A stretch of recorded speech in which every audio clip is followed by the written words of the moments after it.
loi de finances, elle est passée. Jusque-là, on pourrait croire que tout va bien, mais encore une fois de plus, j'annonce que ça va encore changer. Le game vient de changer fondamentalement sur les investisseurs de l'MNP. Ça fait quand même quelques années qu'on nous promène et qu'on nous dit que la CVAE va être supprimée. Eh bien, mauvaise nouvelle, il n'est toujours plus question de suppression, mais d'une modulation temporaire, qui plus est avec une augmentation du taux. Ça me rappelle la CSG qui était temporaire. Oui, c'est souvent le cas, c'est les impositions temporaires, temporaires exceptionnelles. Et puis bon, finalement, ils se sont bien installés. En France, on a quand même toujours de belles surprises.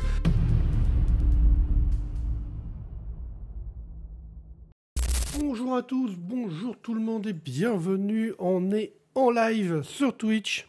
J'espère que vous êtes en forme. Bonjour Patrick, bonjour Émilie, bonjour Naïma. Ça y est, vous êtes live. On répondra aux questions à la fin, vers la fin du live. On a pas mal de choses à vous dire.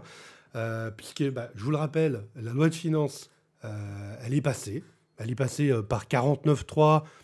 Vous avez peut-être, je vais pas revenir sur tout l'histoire parlementaire de ces dernières semaines, mais la loi de finances 2025 est adoptée et donc on va pouvoir assez rapidement commencer à regarder un peu son contenu. Si ça vous va, on peut commencer. Je sais pas, on commence par quoi, Naïma ? Alors David, du coup, je me permets de t'interrompre. Ne va pas trop vite parce qu'on a déjà des contestations.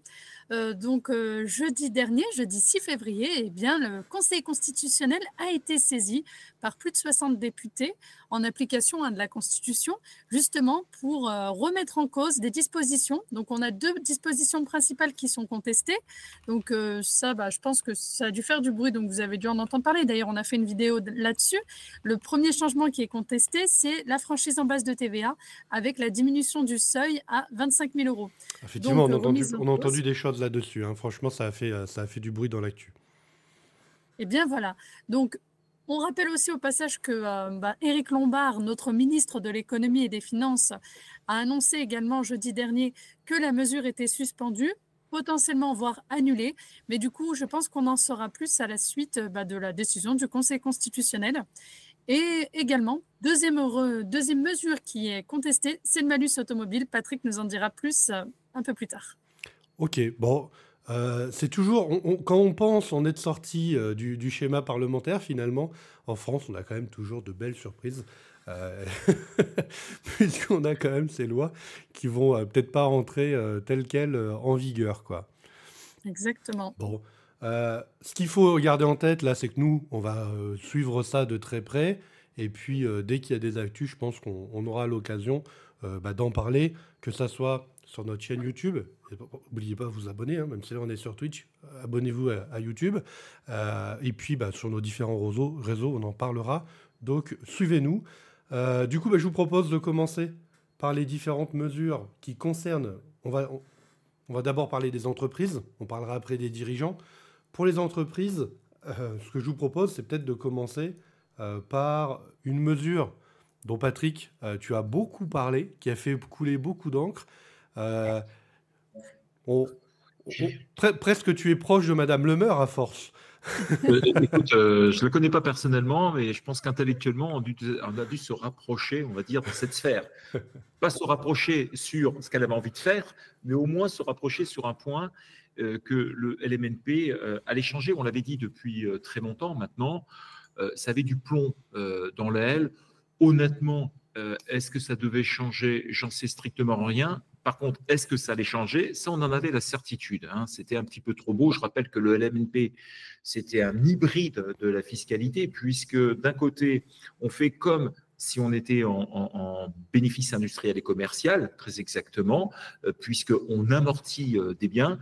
Et au moment où on revend, on fait comme si on avait été tout le temps en revenu foncier. Si bien qu'on n'avait pas grand-chose à s'occuper avec le LMNP, sauf bien évidemment à faire une déclaration 2031 qui était juste parfaite, puisque ça faisait sortir systématiquement à zéro l'imposition. Donc c'était juste parfait. Et ça, c'était super cool. Est-ce que ça va changer? La réponse est non pour l'instant. Et est-ce que la sortie va changer? Ah ben voilà, là c'est là où tout va changer, puisque auparavant, ben, on ne se préoccupait pas de ce qui s'était passé au niveau de la comptabilité. Et ben, désormais, il va falloir s'occuper de la comptabilité. Pourquoi je dis ça? Ben, parce que tout simplement, au lieu de calculer prix de vente moins prix d'achat, moins un petit forfait de 15% pour différents travaux, moins les frais de notaire, eh bien, désormais, on va réintroduire dans le calcul de la plus-value les amortissements qu'on avait passés. Pour faire ultra simple, tu achètes un bien de 200 000, tu revends 300 000, tu as amorti pour 100 000, eh bien, ton prix de ta plus-value va être égal à 300 000 euros. Auparavant, il y avait juste les 200 000. Ben là, il va falloir rajouter effectivement, en plus de la plus-value, les 100 000 euros. Pour faire ultra simple, il va y avoir deux phénomènes. Ça va augmenter le montant de la plus-value du montant des amortissements. Donc ça, c'est ultra facile à calculer. Et le second, c'est qu'on va frapper l'impôt sur le revenu et la CSG uniquement sur les durées d'abattement restantes. Pour faire ultra simple, le régime foncier s'applique et donc en fonction de la durée de détention, on aura des abattements qui vont assez vite au niveau de l'impôt sur le revenu, mais il faut attendre quand même 28 ans pour arriver quasiment à 100%, et beaucoup moins vite pour la CSG qui, elle, met jusqu'à 30 ans. Pour faire ultra simple, je crois que l'avant-dernière année, on est à 96%, mais au bout de 15 ans, on n'est qu'à 10% ou 20% d'exonération, pas plus. Moralité de l'histoire, eh bien, la seule moyen désormais de ne plus payer d'impôts, c'est de garder pendant 30 ans son bien. Voilà. Jusque-là, on pourrait croire que tout va bien, mais encore une fois de plus, j'annonce que ça va encore changer parce que de façon très concrète, dans le projet de loi de finances 2025 qui n'a pas été adopté, alors je ne sais même plus quel était le numéro, 1, 2, 3, enfin bon, on en a tellement vu que c'était terrible, mais il y a fort à parier qu'en 2026, les durées d'abattement, la durée de détention saute au profit d'un nouveau système, sans doute avec des coefficients, sans doute avec un système peut-être de flat tax, à condition que ça ne bouge pas, on n'en sait rien. Mais en tout cas, ce qui est sûr et certain, c'est qu'il y aura des perdants et quelques gagnants. Mais les perdants seront plus nombreux que les gagnants. Donc si j'avais un conseil à donner, là, cette année, si ça fait 30 ans que vous avez un bien en LMNP, il est temps de le vendre. Dépêchez-vous, rachetez-le si vous voulez, mais dépêchez-vous de vous en débarrasser parce qu'en 2026, c'est encore un autre projet qui va apparaître et qui sera beaucoup moins tendre que ce qui est là, qui est déjà nettement moins bien que ce qu'il y avait avant. Bref, on ne va pas dire que c'était mieux qu'avant, c'était mieux avant, mais là, sur le coup de la LMNP, on peut le dire, et c'était mieux avant, et c'est sans doute mieux que demain. Donc, dépêchez-vous en tout cas de prendre des décisions qui viendront à contrer ce truc-là. Ça ne veut pas dire que le LNP est mort, ça ne veut pas dire ça du tout. Ça veut dire simplement, en tous les cas, que le game vient de changer fondamentalement sur les investisseurs de l'MNP. Et du coup, l'État les a chopés de façon rétroactive, puisque en visant la sortie, eh bien, c'est comme si on avait été concerné toute sa vie dessus. Ça, c'est la particularité de la France, c'est de changer sa fiscalité en cours de jeu, un petit peu comme si on jouait au foot, et puis que les trucs évoluent au fur et à mesure. C'est une grande particularité française, le côté rétroactif des choses. Voilà, j'en termine sur, sur le LMI. J'ai vu commencer des personnes qui faisaient des simulations de la fiscalité, ce que ça changeait. On parle de la fiscalité avant-après, on parle de x4, hein, facilement. Eh ben, écoute, sur la revente de l'immeuble. Hein. J'ai fait une vidéo qui, justement hier, qui va, je pense, paraître sur Doux. C'est la chaîne YouTube Doux, je pense, peut-être dimanche. Et le constat est à peu près identique. Oui, effectivement. Du coup, est-ce que finalement 2025, c'est pas l'année pour créer sa SCI ? C'est sans doute l'année, en tout cas, pour réfléchir différemment. Ça, c'est sûr et certain. Les gens qui sont en LMNP vont devoir se poser des questions maintenant. Et ceux qui vont se lancer, eh ben là, franchement, le LMNP a pris du plomb dans l'aile. Donc, le côté « je fais du LMNP quoi qu'il arrive », n'est pas nécessairement bon.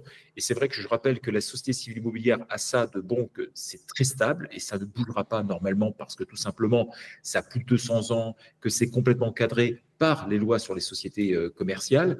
Et l'avantage pour ceux qui sont entrepreneurs, c'est qu'on peut alimenter la société civile immobilière par de l'argent venant de sociétés holding ou de sociétés d'exploitation et on peut en remonter de la même façon en enlevant toute restriction qui est liée au revenu personnel. Alors que le LMNP, on ne peut pas faire ce genre de choses. Donc, c'est vrai que si j'étais entrepreneur, j'aurais tendance à choisir la SCI à l'impôt sur les sociétés. Si j'étais particulier, eh bien, j'hésiterais entre les deux. Je me reposerai encore des questions dessus.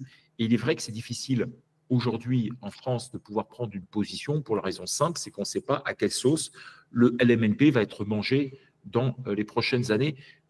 Petite particularité aussi, on parlait de l'amortissement, qui est quand même assez libre globalement, puisqu'on fait un peu des choses qui permettent de ne pas payer. J'ai vu dans le rapport de Madame Lemeur, enfin le deuxième, dans lequel elle aurait souhaité justement minimiser les amortissements au maximum. Et là, on peut dire qu'on se fait défoncer tous les ans. Donc c'est vrai que le LMNP, on peut se poser quand même de grandes questions sur son avenir pour les investisseurs français. Très clair. En tout cas, merci beaucoup Patrick pour toutes ces précisions. On va rester de toute façon à étudier ce sujet des LMNP. Je vous propose de passer à un autre sujet. Moi, j'ai vu passer un sujet qui j'ai trouvé intéressant. Alors, je crois que c'est plutôt une bonne nouvelle, mais c'est probablement Naïma qui va nous le confirmer. Mais nous, on a souvent des questions en matière de création d'entreprise, côté juridique, pour les personnes qui, au moment de leur création, ils veulent s'installer, par exemple, dans ce qu'on appelle... alors moi, j'ai appelé ça les ZFU, ZRR, mais à chaque fois, j'ai vu le nom, il change aussi régulièrement. Sur ces zones-là, il y a des conditions fiscales un peu sympas. Et j'ai vu qu'il y avait, ça faisait partie de dispositions de la loi de finances. Et, oui. Et du coup, qui peut nous éclairer là-dessus? Tout à fait. Donc là, finalement, là, c'est une bonne nouvelle puisque tous nos clients qui sont arrivés en fin d'année en se demandant, est-ce que je vais bénéficier de l'exonération puisque je suis en ZFU? Donc ZFU, c'est un petit peu, c'est les quartiers prioritaires, ce qu'on appelle aussi les QPV. C'est toutes les zones sensibles. Donc autour des grandes agglomérations, on a souvent plusieurs ZFU. Et bien, du coup, la bonne nouvelle, c'est que l'exonération qui sont rattachées à ces zones-là, donc les exonérations de bénéfices, s'est prolongée pendant une année, donc encore pour 2025. Donc, c'est quand même une bonne nouvelle. Ça veut dire que ce sera un allègement pour tous ces clients-là qui créent leur société et qui se situent en ZFU. Donc, pour 2025, la ZFU demeure. C'est clairement une bonne nouvelle, je trouve, parce que tu as des exonérations qui sont spécialement intéressantes avec les ZFU et ZRR. Ça fait plaisir. C'est pas négligeable de pouvoir te retrouver exonéré d'impôts quasi en totalité sur une ZRR, par exemple, pendant 5 exercices. Tout à fait, oui. J'en profite pour remercier Kraos qui s'abonne à la chaîne Twitch. Merci beaucoup, Kraos, pour ton abonnement. Ça nous fait super plaisir. Si vous avez des questions, n'hésitez pas à les mettre dans le chat. En plus, Clément vous met des super codes promo. Ça vous permet d'avoir le rendez-vous pour votre création d'entreprise. Si vous voulez vous mettre en ZFU, par exemple, vous pouvez très bien créer votre entreprise. Vous avez un rendez-vous avec un juriste, il est offert. Et avec un juriste spécialisé en création d'entreprise. Donc franchement, n'hésitez pas à y aller. Donc ça, c'est une bonne nouvelle pour les ZFU. Merci beaucoup. Est-ce qu'on a d'autres bonnes nouvelles ? Moi, je crois que j'en tiens une petite bonne nouvelle. On va dire que c'est au moins une simplification et ça fait de mal à personne. Vous savez que lorsque l'on établit qu'on réalise des travaux en fait sur lesquels on bénéficie d'un taux réduit de TVA, type 10%, les travaux du bâtiment par exemple, ou 5,5, la réno énergétique, normalement il y avait on va dire un formalisme un peu lourd qui nécessitait d'établir un CERFA où le client devait s'engager sur la durée, sur le fait que c'était une résidence principale, etc. Donc parfois, c'était un peu la croix à la bannière pour récupérer ces documents-là pour les entrepreneurs du bâtiment.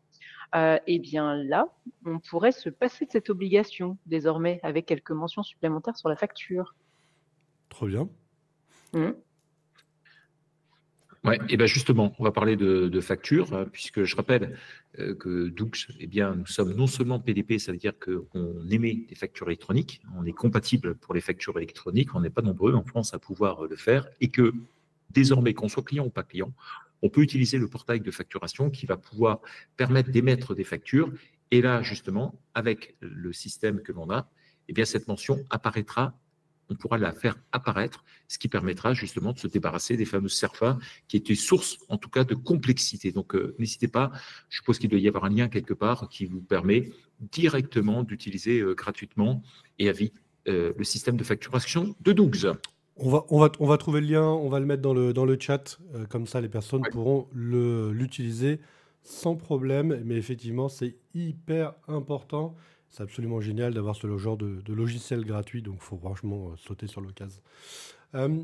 On a un autre sujet qui est la CVAE. Peut-être que d'ailleurs, ça vaut le coup peut-être de rappeler ce que c'est. Naïma, je te vois hocher la tête. Je crois que tu es la seule qui peut hocher la tête en parlant de CVAE. Alors oui, alors on a du nouveau pour la CVAE. Ça fait quand même quelques années qu'on nous promet que c'est la cotisation sur la valeur ajoutée des entreprises, et ça fait quand même quelques années qu'on nous promène et qu'on nous dit que la CVAE va être supprimée. Eh bien, mauvaise nouvelle, il n'est toujours plus question de suppression, mais d'une modulation temporaire, qui plus est avec une augmentation du taux. Donc, pour rappel, la CVAE ne concerne concernant le paiement, on va payer cette taxe lorsqu'on fait un chiffre d'affaires supérieur à 500 000 euros. Donc, ça laisse un peu de marge, mais dès lors qu'on dépasse ce seuil, eh bien, on est soumis à la CVAE. Eh bien, pas de chance puisqu'elle est maintenue, et on a même donc une augmentation temporaire du taux. Et pour compléter tout ça, on a même une nouvelle contribution complémentaire à la CVAE pour l'année 2025. Donc finalement, on passe de éventuellement une suppression à tout simplement une augmentation de cette taxe. Donc voilà, c'est plutôt mauvaise nouvelle pour les entreprises qui ont un CA de plus de 500 000 euros. Okay. Oui, puis ils l'ont collé jusqu'en 2030, un truc comme ça, quoi. Hein. Donc, exactement. Il n'y a plus d'espoir, en tous les cas, que ça reste en 2026-2027. Ça me rappelle la CSG qui était temporaire. Oui, c'est souvent le cas, c'est les impositions temporaires, mauvais, hein. Temporaires exceptionnelles. Et puis bon, finalement, Ouais. se sont bien installés. Parfait. Ça, je crois que c'était à peu près le tour d'horizon pour les changements liés aux entreprises. Mais la fiscalité, c'est bien sûr pas que les entreprises, sinon ça serait trop facile. Il y a quelques mesures quand même qui concernent les dirigeants d'entreprise, en tout cas pour lesquelles les dirigeants d'entreprise doivent être alertes, savoir ce qu'il va se passer, à quelle sauce ils vont être mangés. Là, alors, on ne rentrera pas forcément dans le détail de toutes ces mesures, mais globalement, l'idée, c'est surtout, pour les gens qui nous regardent, d'avoir un peu connaissance des petites choses qui changent. Qui veut prendre la parole là-dessus ? Alors, je veux bien commencer par une petite hausse du barème de l'impôt sur le revenu. Donc ça, c'est plutôt une bonne nouvelle.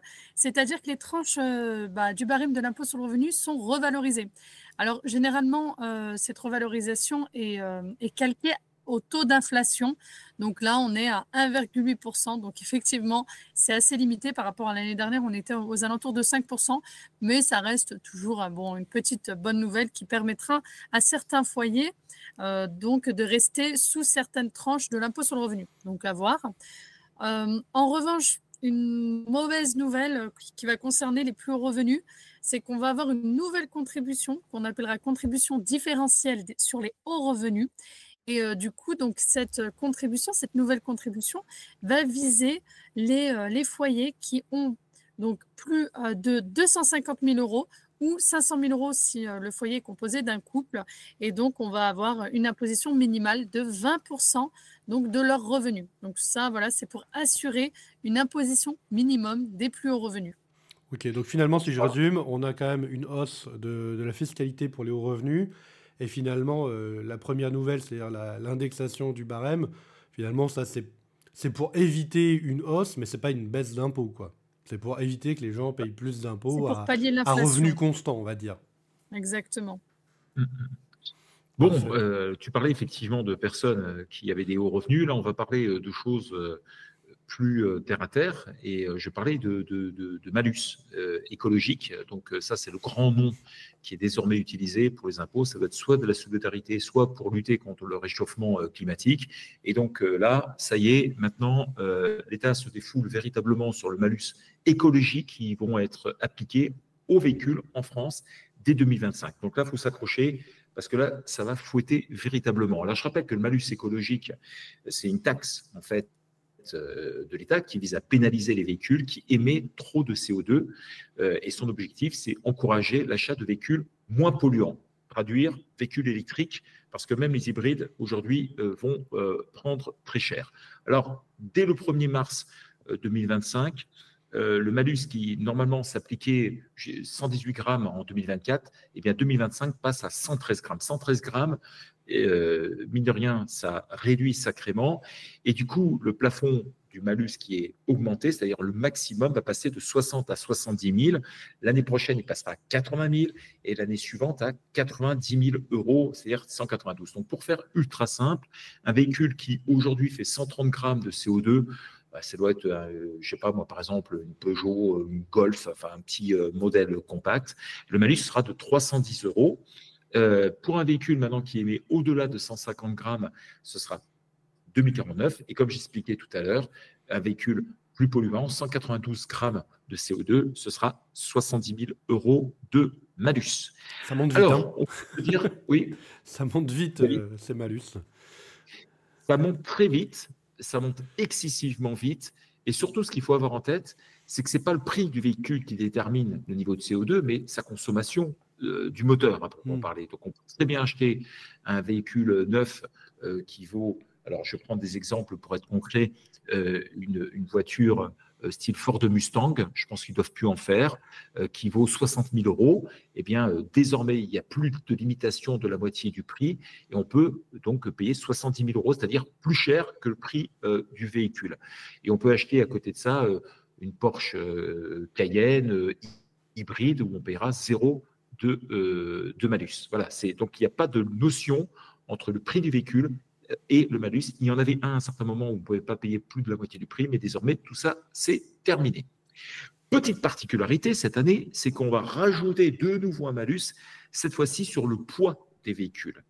Et en fait, pour faire très simple, tous les véhicules qui pèsent en dessous de 1600 kg ne seront pas concernés et tous ceux qui sont concernés, qui pèsent au-dessus de 1600 kg, eh bien, ils devront s'acquitter d'un malus de 10 euros par kilogramme. On a l'impression qu'on va chez le boucher pour acheter un kilo de viande. Là, c'est plutôt des merguez parce qu'à 10 euros le kilo, ça ne fait pas très cher. Mais concrètement, on paye effectivement. Et là, pour ceux et celles effectivement qui roulent dans des véhicules hybrides, ils ont dû remarquer que le poids des véhicules avait quand même considérablement augmenté du fait du poids des batteries, tout simplement. Et exceptionnellement, donc, les véhicules hybrides qui sont rechargeables, distinction entre le rechargeable et hybride, et qui peuvent dépasser les 150 km d'autonomie, auront une réduction de 200. Donc, pour faire simple, ceux qui font 1800 kg, ça passera encore. Ceux qui sont les autres véhicules hybrides, c'est-à-dire qu'on ne peut pas recharger, dans ces cas-là, ce sera que 50 kg, et à condition qu'ils dépassent 50 km.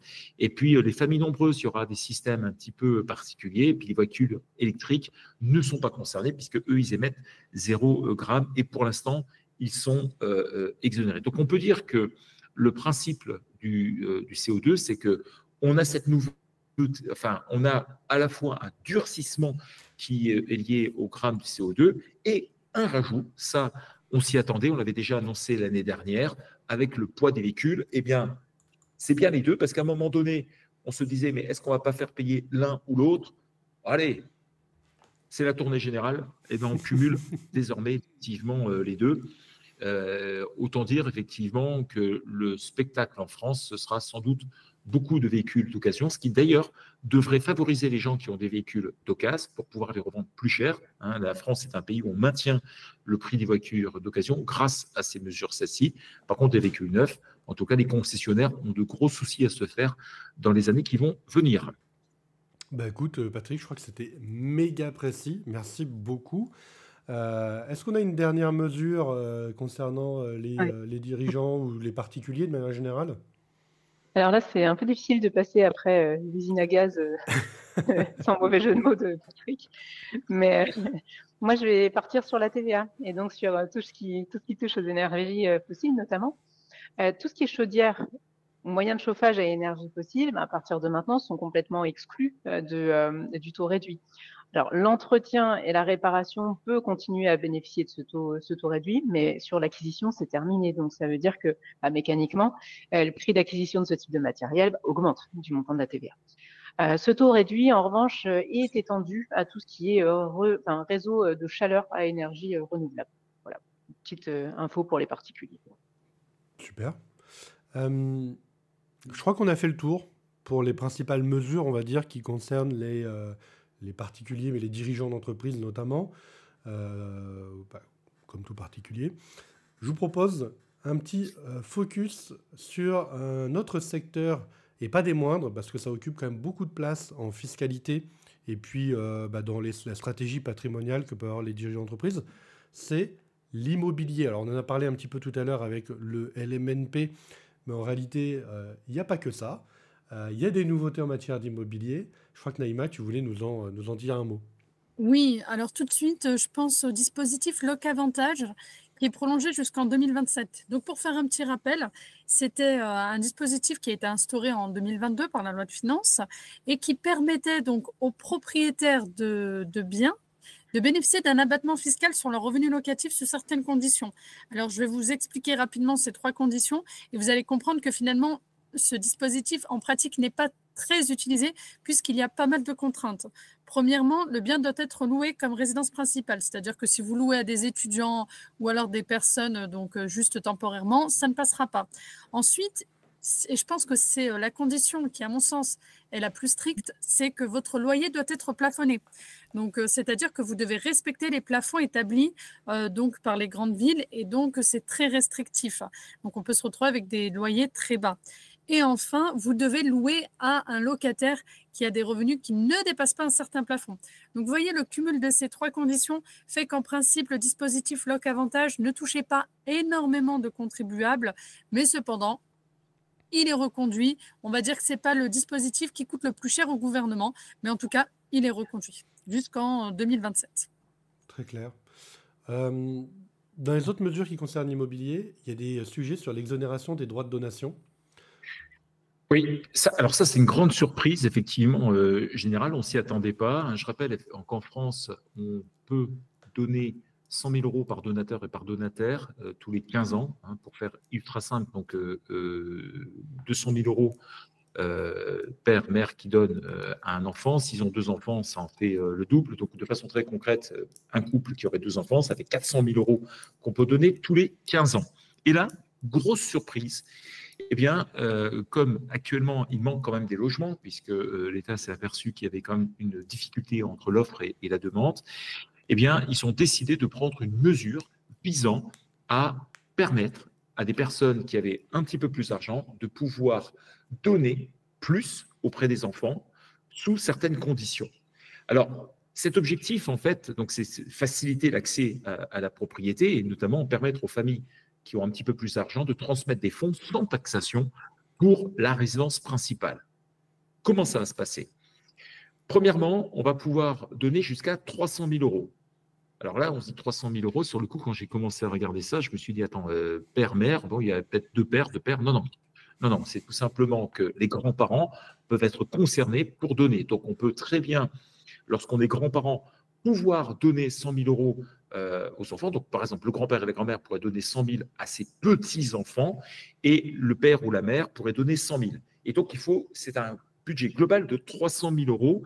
Petite particularité, je ne sais pas pourquoi, mais le grand-père ou la grand-mère, ou peut-être les parents, s'ils sont très âgés, ne peuvent pas avoir plus de 80 années. Voilà, ça c'est un truc encore, pourquoi on a limité à 80, ça c'est encore une spécialité française, mais jusqu'à 80 ans, on peut donner, au-dessus, c'est pas possible. Donc concrètement, le donateur, celui qui va en bénéficier, qui est donc l'enfant ou le petit-enfant, va pouvoir récupérer jusqu'à 300 000 euros.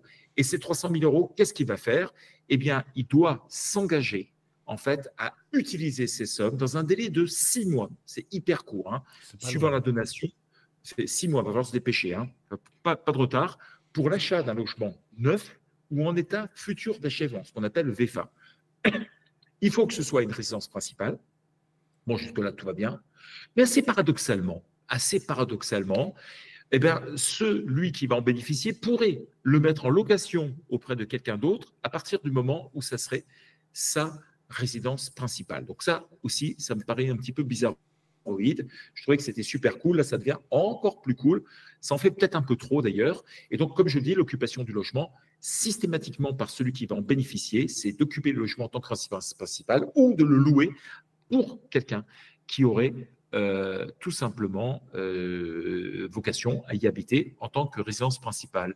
Donc les avantages, elles sont relativement simples. C'est une transmission qui va être du coup optimisée, hein, parce que ça va permettre de transmettre une partie de son patrimoine au-delà des 100 000 euros tous les 15 ans. C'est un soutien à l'accession de la propriété pour ceux qui ont la chance d'avoir des parents ou des grands-parents qui pourront donner un coup de main. Et en théorie, effectivement, ça devrait stimuler le marché de l'immobilier du neuf qui en a fortement besoin. Voilà. Les limites, on en a parlé déjà. Les conditions, on en a parlé. La temporalité. Bon, pour l'instant, c'est fixé jusqu'au 31 décembre 2025, hein, c'est-à-dire beaucoup moins, tu vois, que la CVAE qu'on nous promet jusqu'en 2030. Là, on a limité à 2025, c'est-à-dire que là, il y a, on va dire, une fenêtre de tir sur une année grand maximum. Donc là, si vous avez des enfants ou des petits-enfants que vous ne savez pas quoi faire pour pouvoir leur transmettre, c'est le moment de faire quelque chose. Super. Faut y aller. Faut y aller. Est-ce qu'on a d'autres mesures? Oui, alors moi, du coup, je pense, parce que du coup, c'est vrai que Patrick a dit que l'enjeu du gouvernement aujourd'hui, c'était de stimuler le marché immobilier. Et donc, on pense à également d'autres choses qui sont mis en place ou qui sont prolongées. Donc, je pense au prêt à taux zéro. Donc, ça doit vous parler un petit peu, le PTZ. Jusque-là, il était réservé aux primo-accédants, donc c'est-à-dire lorsqu'on achetait son premier bien immobilier sous condition de revenus et dans des secteurs géographiques très précis. C'est-à-dire que si vous achetiez dans telle zone, vous n'aviez pas le droit au PTZ. Et si vous achetiez dans une autre zone, et bien là, en revanche, c'était possible. Eh bien, là, on a une extension du PTZ sur tout le territoire français. Donc, voilà, ça permet donc de faciliter l'emprunt et d'avoir une partie de son emprunt à taux zéro. Donc, voilà, c'est plutôt favorable. C'est une première mesure, enfin, une mesure, en tout cas, dans tout ce packaging accession à la résidence principale. Je pense aussi à une autre nouveauté, ce qui va concerner la taxe de publicité foncière. Alors, quand je dis taxe de publicité foncière, finalement, ça ne parle pas beaucoup. Mais là, si je vous parle de frais de notaire, je pense que ça va beaucoup plus parler. Parce que c'est un petit peu un abus de langage. On parle de frais de notaire alors que la majeure partie de l'enveloppe revient à l'État. Et donc, dans cette enveloppe de frais de notaire, on retrouve la fameuse taxe de publicité foncière qui est aujourd'hui aux alentours de 4%. Eh bien, la loi de finances prévoit une baisse possible. Vous allez comprendre pourquoi je parle de possibilité. Donc, pour, là encore, les primo-accédants, donc c'est encore une fois pour faciliter l'accession aux jeunes qui veulent acquérir leur résidence principale. Et donc, pour ces personnes-là, on aurait une baisse possible. En revanche, pour les autres, on devrait avoir une hausse. Donc, on pourrait atteindre 5% de taxes de publicité foncière. Donc, c'est quand même énorme parce que les frais de notaire, alors voilà, c'est un petit raccourci. Donc, les frais de notaire qui comprennent la taxe de publicité foncière sont applicables sur la totalité du prix du bien immobilier. Donc, si on passe de 4,5 à 5%, eh bien c'est 0,5% de plus sur une assiette qui peut être environ de 300 000 euros. Donc, sur un bien, je prends une moyenne.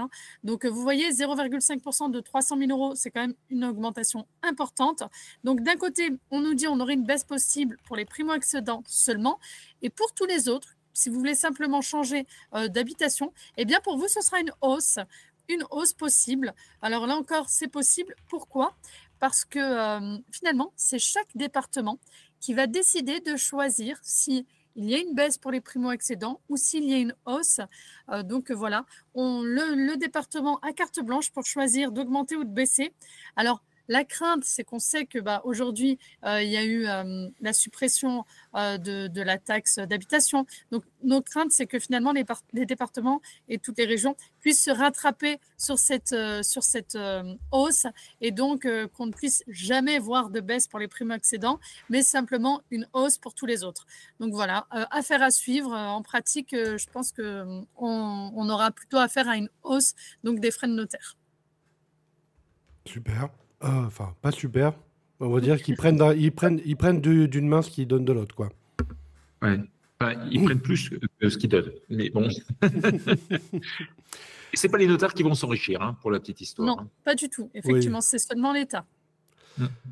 Bon, écoutez, je crois qu'on a fait le tour pour ces mesures sur l'immobilier. Il nous reste un point à aborder qui est un petit peu lié à tout ça. c'est ce qui est lié au PLFSS, et je crois que c'est Émilie qui voulait prendre ce sujet. Donc, je te laisse la parole. Merci David. Oui, quelques nouveautés en matière sociale, ça fait jamais de mal finalement. Donc on a quelques seuils qui ont bougé et qui peuvent en impacter pas mal que vous connaissez finalement. Alors déjà forcément celui des tickets resto. On a un plafond qui a été un petit peu augmenté pour les exonérations. Je vous donne le montant, mais c'est pas forcément ce qui va le plus vous parler, mais c'est 7,26 € pour ce plafond. Mais surtout, la valeur maximale du ticket restaurant est passée à 12,10 €. Donc c'est un tout petit peu augmenté par rapport à 2024. Ça, c'est la première chose.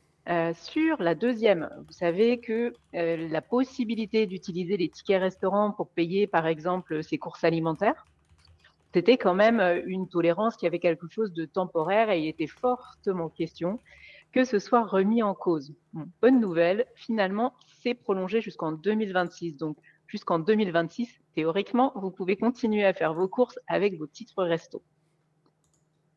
Autre point social à aborder, le CSP, le contrat de sécurisation professionnelle. C'est en fait le chômage dont vous allez bénéficier à la suite d'une rupture de votre contrat de travail, mais lié à des motifs économiques. Le CSP, il vous permet d'être un petit peu mieux indemnisé que les autres chômeurs, tout simplement.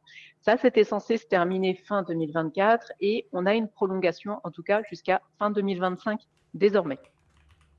Et un autre seuil qui va vous parler, parce qu'on le retrouve absolument partout, c'est le pass. Donc le pass, il a tendance à augmenter quasiment chaque année. Donc là, le pass 2025 n'a pas dérogé à la règle et on est passé à 47 100 € sur le pass. Mais qu'est-ce que ça change concrètement ?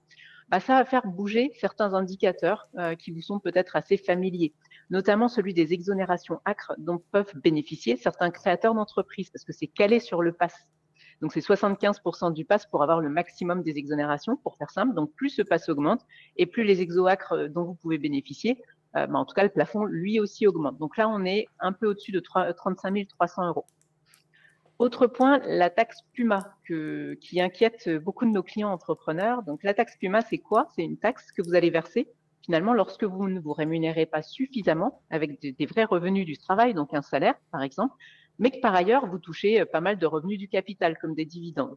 Donc pareil, la Puma, elle est calée sur ce pass. Donc on va avoir 20% de ce pass qui correspond à la rémunération minimale pour passer à travers cette taxe Puma qui ne vous rapporte pas grand-chose, soyons clairs. Elle vous coûte sans vous rapporter grand-chose. Donc en fait, le nouveau seuil est fixé à 9 420 € de revenus nets du travail dans l'ensemble du foyer fiscal. Donc ça, forcément, ça augmente un peu. Donc les rémunérations doivent suivre la tendance. En revanche, au niveau des dividendes, c'est 50% de ce pass à partir duquel vous risquez d'être soumis à la taxe Puma. Donc, ça fait aussi un peu augmenter ces revenus du capital. On est à peu près à 23 500 € annuels. Ça va faire bouger quoi ? Ça fait bouger aussi un petit peu les chèques cadeaux. Donc, les chèques cadeaux, pareil, c'est un pourcentage du plafond mensuel, cette fois de la Sécu. Donc, on est passé à 196 € annuels. C'est pas grand-chose. Je rappelle que pour les dirigeants, c'est pas non plus l'affaire du siècle, parce que tout simplement, quoi qu'il en soit, vous serez obligé de soumettre ces chèques cadeaux à cotisation sociale. Donc, autant dire que l'intérêt de ces chèques cadeaux pour le dirigeant est très limité. Pour vos salariés, c'est un petit peu plus sympa parce que il y a des exonérations de cotisation sociale pour vous, donc ça c'est bien. Et pour eux, des exonérations d'impôt sur le revenu. Et la dernière bonne nouvelle que je vois par rapport à cette modif du pass, c'est tout simplement qu'on va faire augmenter tous les plafonds qui touchent à l'épargne retraite ou à l'épargne salariale, parce que tout relève de ce pass. Donc, par exemple, l'abondement, si vous avez un PE dans l'entreprise, vous en faites profiter vos salariés, vous en profitez aussi, en tout cas dans les petites entreprises. Et là, l'abondement donc est de 8% du pass, par exemple. Donc, ça veut dire qu'il est passé de 3768, il est passé à 3768 en 2025, là où il était à 3709 en 2024. Vous allez me dire que ça ne représente pas non plus une augmentation phénoménale et j'avais rien de plus positif à vous donner, malheureusement. Écoute, on prend quand même. On prend chaque euro positif, on le prend quand même. Exactement. Donc, écoute, merci beaucoup, Émilie, pour ce tour côté social. Écoutez, on a fait le tour des points qu'on voulait aborder. Je vous propose de regarder dans le chat si on a des petites questions. Et puis après, écoutez, il sera l'heure de mettre fin à ce live. On a Pause 33 qui nous pose la question.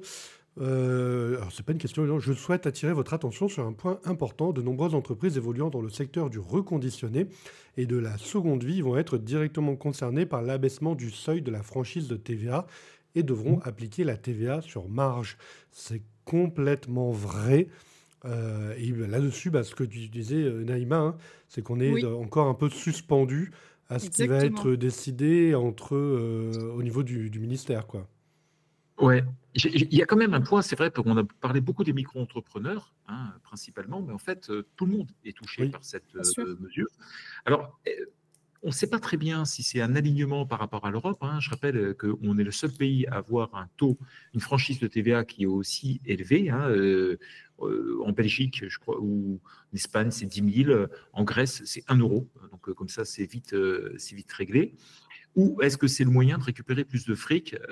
On ne sait pas très bien, hein. Alors non, parce qu'en principe, on avait déjà une mise à jour au 1er janvier 2025 qui allait dans le sens de l'harmonisation en application d'une directive européenne. Donc Oui. c'est pour ça on est un peu bouche bée face à cette nouveauté qui arrive 2 mois après. Mais tu soupçonnerais l'État de vouloir avoir plus d'argent au niveau des impôts, Naïma? Eh bien oui, j'ai quelques soupçons effectivement qui vont dans ce sens-là. Alors, ça touche aussi beaucoup de personnes. Tu sais, moi, je pense à des gens qui louent des garages qui sont par définition soumis à TVA, dans lequel ils se basaient dans un système de franchise, hein. Ils ne sont pas Oui, micro-entrepreneurs, hein.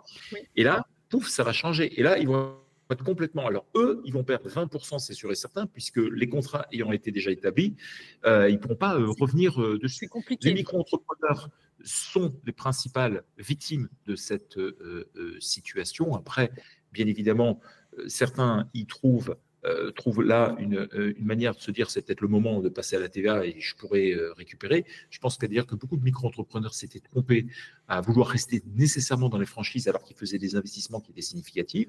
Ce qui est sûr, c'est qu'a priori, si ça devait être voté, il n'y aura pas un effet rétroactif pour récupérer la TVA qu'on n'a pas Malheureusement. pris. Donc, si j'avais un appel à faire, même si le système reste à 37 000 et des bananes, faites attention, si vous êtes micro-entrepreneur, de bien penser à opter pour la TVA si vous avez de grosses récupérations, parce qu'on sent bien que ça va aller en descendant. C'est à peu près sûr et certain. On a une perte d'image chez Naïma, mais je crois elle est encore là. Oui, alors je suis là. Désolée, j'ai un petit problème avec ma caméra qui s'est déconnectée. Alors, mais je voulais ajouter une précision. Alors en même temps, j'essaie de reconnecter ma caméra, donc je suis désolée. Donc la précision, c'est que c'est vrai que notre ministre nous dit que bon, c'est en suspens, mais j'aimerais rappeler que la balle n'est pas dans son camp, qu'il n'est pas décisionnaire et qu'aujourd'hui le seul maître du jeu, c'est le Conseil constitutionnel qui a été saisi. Donc là, on n'est plus sur une politique d'affichage, beaucoup de communication, mais finalement, le ministre, ça a été voté, il y a un cadre législatif, c'est passé bon par le 49.3, on ne va pas rentrer dans le détail, mais le seul vraiment organe compétent aujourd'hui pour remettre en cause cette disposition, c'est le Conseil constitutionnel et pas notre ministre de l'économie et des finances. Ok, bon, on va suivre ça de près de toute façon. Post 33 nous demande également si un jour on a prévu chez Doux de prendre en compte la TVA sur marge, notamment pour les personnes qui font ce type d'opération, parce que eh bien, ça pose un réel problème pour ceux qui souhaitent rester chez Doux, mais Ouais. qui du coup se retrouvent un peu embêtés avec ces nouvelles obligations fiscales. Je ne sais pas si Patrick, tu as un mot sur ce sujet ou pas. Alors oui, j'ai toujours un mot sur ce sujet puisque je suis directement impliqué dans les décisions stratégiques. De façon très concrète, le problème, c'est qu'on est lancé sur plusieurs sujets et que choisir, c'est renoncer. Ça veut dire effectivement que chaque fois que l'on fait quelque chose de nouveau, et Dieu sait que l'administration fiscale nous pond systématiquement des trucs nouveaux dans lesquels il faut tout réharmoniser. Je vais prendre un exemple, la taxe pour les personnes étrangères qui étaient auparavant du social, désormais se récupère sur la TVA, donc on prend le bas de combat. Donc à chaque fois qu'on fait des roadmaps, et on l'a prévu de le faire, à chaque fois il y a un nouveau truc qui apparaît avant. Je pense que 2025-2026, on le fera, parce qu'on a beaucoup de personnes qui nous le demandent, et nous on est sensibles à ce genre de situation, mais ça nécessite effectivement des développements pour être certain que tout fonctionne bien. C'est pour ça qu'on ne peut pas le faire comme ça dans un claquement de doigts. Et lorsque l'État nous foutra un petit peu la paix à vouloir changer constamment tout, eh ben, on aura enfin un petit peu de temps pour pouvoir s'occuper des vraies questions de fond, quoi. Super. Merci beaucoup, Patrick, pour ta réponse. Je pense que ça répond parfaitement à la question de Post 33. On a une autre question. Je pense que du coup, on coupera juste après ça. C'est petite question de Kraos. Je compte acheter un Renault Scénic E-Tech pour ma société. Je vais pouvoir récupérer la TVA. Je serai en SARL, à l'IS. Je ne serai ni taxi, ni VTC, mais je devrais faire en moyenne 100 000 km par an. Qui peut répondre à cette question? Je vois des noms là. Je vois des noms à l'écran. Récupérer la TVA, c'est tellement cool, hein. On est bien d'accord. Mais c'est pas comme ça que ça se passe, parce que, alors, je suis pas un connaisseur de tous les véhicules, mais un Renault E-Tech, a priori, c'est un véhicule de tourisme, si je me trompe, hein. Peut-être qu'on peut me démontrer le contraire. Et même d'ailleurs, si ce n'était pas le cas, il y a même des revirements de jurisprudence là en la matière. Mais de façon très concrète, la TVA ne se récupère pas à partir du moment où on n'est ni VTC, ni taxi. Alors, il y a peut-être encore une ou deux, si j'étais revendeur de voitures aussi, il y aurait peut-être à part ça, c'est tout. Donc, si tu fais 100 000 kilomètres pour te déplacer dans ton activité professionnelle, non, ça ne fonctionnera pas. Non, tu ne pourras pas récupérer la TVA. Au moins, c'est constant, hein. On est à peu près peinard là-dessus. Ça a toujours été et ça va durer encore un certain temps. Du coup, Kraus nous précise, hein, c'est bien un véhicule de tourisme électrique qu'il vise. Mais ça ne change pas la réponse. C'est ça, l'électricité ou pas, ça ne change strictement rien. J'ai une question de Atma, mais qui est un petit peu à la marge. Naïma, c'est un sujet dont on a déjà parlé un peu ensemble. C'était une question qui nous avait été posée sur le fait de quelle est la qualification juridique de la propriété intellectuelle pour pouvoir savoir quel traitement fiscal y appliquer. Globalement, la qualification juridique, ça va être de savoir si on est dans les droits d'auteur, si on est dans les brevets, si on est dans... Voilà. C'est vraiment ça qu'on va appeler qualification juridique. On ne parle pas des classes choisies pour le rangement, entre guillemets, du type de choses qu'on veut protéger. Voilà, Atma, pour répondre à ta question. Et du coup, on arrive à la fin de ce live. Il est le moment pour moi de remercier tout le monde. Merci beaucoup, Patrick, d'avoir été là pour ta première fois sur Twitch. Et oui. Merci beaucoup, Émilie. Merci, Naïma. J'en profite également pour remercier Clément, qui est pas loin et puis qui a intervenu aussi sur le chat, qui nous a filé un coup de main sur le chat. Merci beaucoup à toi, Clément. Merci à vous tous qui avez participé à ce live. Franchement, c'était trop bien. Si ce format vous plaît, n'hésitez pas. Le replay sera bien sûr disponible très rapidement. Et puis, écoutez, il me reste à vous dire, comme d'habitude, hein, à très vite chez 12. Bye. À très vite, chez 12. Merci à tous. Ciao, ciao. Salut.